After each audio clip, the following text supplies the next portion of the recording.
Guys, welcome back for another video. If you're tuning in for the first time, I'm Ashley and today we're slaying this gorgeous 5x5 lace wig courtesy of Evawigs. So this is what she looks like straight out of the package. I did go ahead and co-wash her. When she came, she was more of a straight texture, but of course after I co-wash, she has this beautiful wavy texture. This is what the construction of the cap looks like. You guys can see they included the elastic band, and again, as I said before, it's a 5x5 closure. So we are going to be rocking this one glueless. If you haven't seen me install a wig glueless, this will be your first time. Stay tuned and keep on watching. So for starters, this is what the hairline looks like. You have here from here is 5 inches, and then going backwards is 5 inches as well.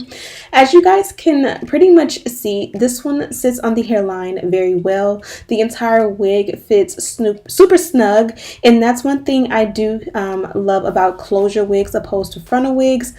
Closure wigs are more likely to fit glueless. So if you are in the market for a wig and you don't know how to install properly, a closure wig is a great starter wig, because again, you don't have to worry about glue bonding it down. You can literally cut off the lace and do your baby hair and figure it out from there. And then as you wear the wig and it grows on you, you can slowly but surely, as you get more and more comfortable, tweeze out the hairline or do this or do that. For me, I went ahead and tweezed it out a little bit. It's always to tweeze the hairline off of the wig. I should have tweezed the hairline on a mannequin head immediately after I co-washed. Instead, I allowed it to air dry, and then again I applied it. So I'm going in now.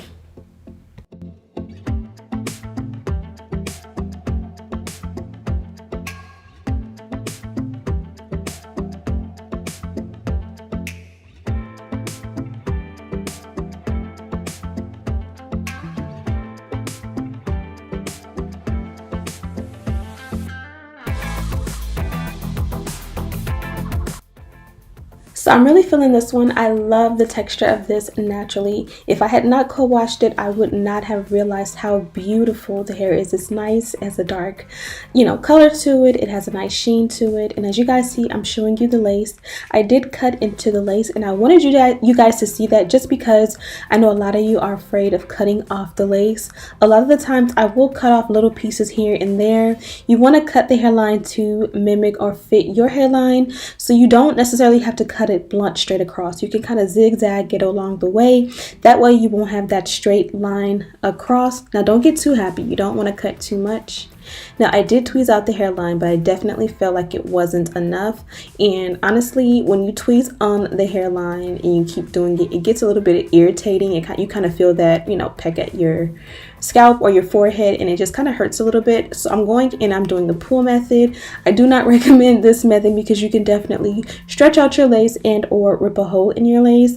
But at this point, I just kind of wanted to thin it out so that it can look a lot more natural. And as you guys can see, I got that. You guys can also see one of the downsides to a closure wig is that, after the closure ends, you just have a wig cap and it's not as natural. So like you see where the arch of my eyebrow is, pretty much everything from below that towards the ear is not going to look as natural. So you'll have to finesse that, and I'll show you how I do it, once we get to that step. So I'm taking a eyebrow razor and kind of just jagged cutting the baby hair. You don't necessarily want or need it to be all blunt in one length. And you guys can see I did not bond it down. It's not bonded down at all. I'm just going to go straight in and do the baby hair. And as you guys can see, as I move it, it doesn't slide or lift or fall back or push back at all. But if you want a little bit of reinsurance, you can definitely bond it down. But I guarantee if you get your size, it will fit perfect. Now, as you guys can see, I did some big juicy swoops. This is not cute. I definitely have to go in and customize, and you'll see along the way I'll continue to mess with it until I get it to the way I like it. But sometimes it's easy just to go in and make your swoops, move on, and then come back and customize it to be perfect. Now I'm going to take my electric hot comb and kind of just press out the hairline as much as I can. A lot of people don't like electric hot combs because they feel like it doesn't work. In my opinion, I understand, because when I first started using them, I'm like, this is pointless. My flat iron does a better job. But when it comes to getting the root of like your wigs, it definitely helps. Whereas a flat iron, you definitely cannot get the root the way you can with an electric hot comb. So that's the difference to me. The electric hot comb for me is about pressing out the roots, the lace area of a wig, and the flat iron is more so about, you know, pressing out or flattening out the length or the ends of the hair. Now I just added a little bit of wax, and as you guys know, every single thing that I use is listed in the description box as always for you to shop, check out, you know, whatever you would like. You can also find a lot of this stuff in your local beauty supplies. Target sells certain things, so you can like click the link if you want to see the brand or how much it costs, and then, you know, you can of course shop around and find it wherever you may find it for the best price. And at this point, like, the wig is installed, but you guys can see it looks pretty wiggy. So you just, at this point, okay, it's on, it's installed, the lace is cut, the baby hair is done. But at this point, it's about making it look more natural. Like, it's installed, but it looks wiggy. So at this point, you just finesse. You see, I'm kind of customizing the baby hair a little bit more. I trimmed the pieces down in each section. I made more swoops. I turned one big swoop into two smaller swoops. And, you know, just finesse.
Now we've wet the hair down and added a little bit of mousse. I absolutely loved the curls the way they were originally, but you know, of course, once you hit the elements, it'll get frizzy and this and that, and you kind of want to tame it. So the gold thing was a spray bottle, and it just had water in it, and then I added the mousse as my styling product of choice. Typically, I would use a moisturizing conditioner like the Aussie, but it just wasn't near me, but I kind of wish I would have used that. I just love the way that works with my curls in most cases. This is a concealer. You guys know I love the Fenty in the color 420 because I feel like it goes best with my complexion.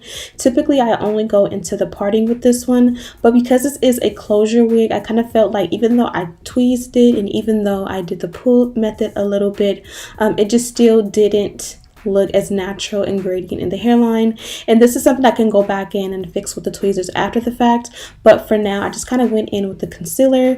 And the difference is the concealer along the hairline is going to conceal any knots. It's going to make it look a little bit more tweezed, whereas a powder is just going to make the lace look the color of my skin, if that makes any sense. So it kind of was a little bit on the hair, so I kind of just sprayed it with the hairspray and kind of like brushed it and finessed it out. And that's just my trick. If you get a little bit of like your concealer or your foundation powder on the hair, just kind of either wet it or like spray with some hairspray and like put a little heat to it, or just comb and brush it out and it'll, you know, come right out. Now I'm primping a little bit more. I want it as flat as possible along the hairline.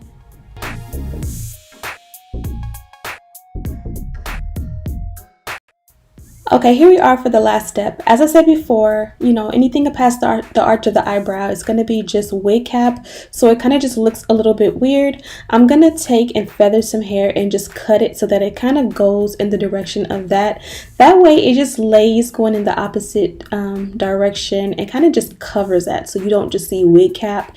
You want to finesse, even if people know it's a wig, you kind of want it to more look like a frontal wig, like you've, you know, installed ear to ear and you got your Got2b glued. You don't want it to look like a, you know, quick, simple, cheesy, you know, wig. And even though this one is a nice quality, you know, that wig cap just kind of is a dead giveaway, and it just ruins everything if people see that, so to speak. So I'm just kind of cutting hairs to go along the rest of the way and kind of just forming the hairs. You don't want them to necessarily be baby hairs. You just want them to just sit going in that direction, and just spray it down with some hairspray.